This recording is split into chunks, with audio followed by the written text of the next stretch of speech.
साधारण 20 वर्षापूर्वी कोणतेही जर कर्ज घ्यायचं असेल तर डॉक्युमेंटेशनचा एक प्रोसेस असायचा, त्यामध्ये थोडासा वेळ जायचा. पण आज परिस्थिती बदललेली आहे. तुम्हाला कोणतेही जर कर्ज घ्यायचं असेल तर इमिडिएटली कर्ज भेटतंय. सगळं ऑनलाईन झालेलं आहे आणि इझिली कर्जाची रक्कम डिस्बर्स होत असते.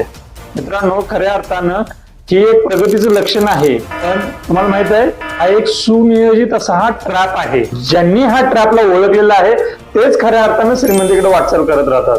ईएमआय घेणं, ईएमआय वरून एखादी वस्तू घरात घेणं, हे सुरुवातीला एकदम स्मार्ट वाटतं, चांगलं वाटतं. ईएमआय चालू झाले, ओके, ते वस्तू आपल्याला अनुभवता आली, चांगलं वाटतं.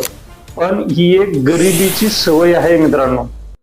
मला तीच वस्तू जर घ्यायची असेल तर थोडंसं प्लॅनिंग केलं, अगोदर पैशाला कामाला लावलं तर नक्की त्याच्यापेक्षा चांगली वस्तू आपल्याला, त्याच फील्ड मधली चांगल्या ब्रँडची वस्तू आपल्याला अनुभवता येते, जर आपण ईएमआयच्या ट्रॅपमधून बाहेर पडलो असेल तर.